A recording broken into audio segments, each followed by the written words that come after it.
Welcome to my channel కమ్మని వంటలకు. ఈరోజు తయారు చేసుకున్న వంటకము మరి ములక్కాడతోని తోటకూర కాడలేసి మంచి రుచికరమైనటువంటి వంటకం తయారు చేశాను. ఎలా చేయాలి అనేది నా వీడియోలో మీకు చూపిస్తాను. నా ఛానల్ని సబ్స్క్రైబ్ చేయండి, లైక్ చేయండి, కామెంట్స్ పెట్టండి, నన్ను ఎంకరేజ్ చేయండి. సో నేను తయారు చేసిన వీడియో చూద్దాము. ముందుగాను కడాయి స్టవ్ మీద పెట్టి 3 స్పూన్ల నూనె వేసుకున్న తర్వాత నూనె వేడెక్కిన తర్వాత దాంట్లో మనము జీలకర్ర, ఎండుమిర్చి, వెల్లుల్లి,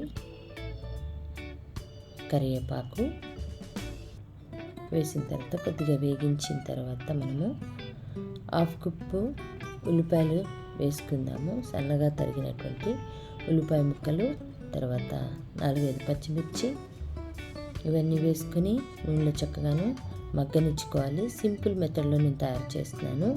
2 టమాటాలు కూడా కట్ చేసి వేసుకోవాలి. సీజన్లో చూసుకొని మరి తోటకూర కాడల్లాగా తెచ్చుకొని అవి మనము ములక్కాళ్ళతోని వేసి వండుకున్నట్లయితే చాలా బాగుంటుంది కూర. 1/2 స్పూన్ పసుపు, ఇది చక్కగా నూనెలో మగ్గిన తర్వాత మనము ఒక 3 కాడలు ములక్కాళ్ళు తీసుకున్నాను నేను. చక్కగా క్లీన్ చేసుకొని అవి కూడా వేసి కొద్దిగాను అటు ఇటు కలుపుకోవాలి. తర్వాత తోటకూర కూడా లావుగా ఉన్న కాడలు తీసుకున్నట్లయితే ఇంకా బాగుంటుంది. కానీ మనకు ఎలా దొరికినప్పటికీ మార్కెట్లో మనకు అలాంటి తోటకూర తెచ్చుకొని ఇలాగ సన్నమైన పర్వాలేదు. మనము తోటకూర మరి ములక్కాళ్ళతో కూర చేసుకుంటే చాలా బాగుంటుంది. ఎదిగే పిల్లలకి ఆకుకూరలు అనేవి చాలా ముఖ్యంగాను ఆహార పదార్థంలో మనకు పోషక విలువలు ఎక్కువగా లభిస్తాయి. కాబట్టి ఇలాంటి వంటకాలు అనేవి ఎక్కువ పిల్లలకు పెడతా ఉంటే చాలా ఆరోగ్యకరంగా ఉంటారు.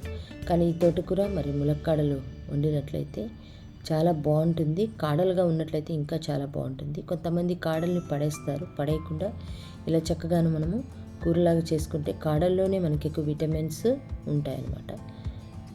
తగినంత ఉప్పు వేసుకోండి, తగినంత కారము. ఈ విధంగా కలుపుకున్న తర్వాత దాన్ని ఒక 2-3 నిమిషాలు మనము ఉడికించుకోవాలి. తర్వాత 1/2 గ్లాస్ వాటర్ వేసి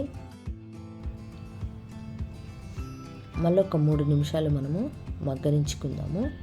ఈజీ మెథడ్లోను మనం ఏది మసాలా వాడము, ఏమీ వాడము. ఇంగ్రీడియంట్స్ సింపుల్గాను మన ఇంట్లో ఉన్నటువంటి వస్తువులతోటే మనము ఈ విధంగా అప్పటికప్పుడు తయారు చేసుకోవచ్చు. 3 నిమిషాలు అయింది కదా, మనము ఒక నిమ్మకాయ సైజ్ అంతా చింతపండు రసం కూడా వేసినట్లయితే కూర చాలా టేస్టీగాను చక్కగా వస్తుంది. పులుపు ఎక్కువ అవ్వకుండా చూసుకోవాలి, చిన్నగా తీసుకోవాలి చింతపండు రసం కూడా. ఈ విధంగా వేసుకున్నట్లయితే కూర మనకు రోటీలో కూడా తినొచ్చు, రైస్లో కూడా తినొచ్చు. తినని తోటకూర ఇష్టపడని పిల్లలు కూడా ఇలాంటి కూరలలో కాంబినేషన్ వేసి వండినట్లయితే చాలా ఇంట్రెస్ట్గా తింటారు. కాబట్టి ఈ కాంబినేషన్ అనేది బాగుంటుంది, టేస్టీగా ఉంటుంది. మీరు కూడా మీ ఫ్యామిలీకి చేసి పెడతారని ఆశిస్తూ నా ఛానల్లో మీకు ఈ యొక్క సరికొత్త వంటకంతో మీ ముందు వచ్చాను. Thank you so much. చూసారు కదా, ఇంకా కూర మనకు దగ్గర పడిపోయింది. దీన్ని మనము ఇంకా స్టవ్ కట్టేయడమే. ఇలాంటివి మీరు కూడా చేసుకోండి. Thank you so much.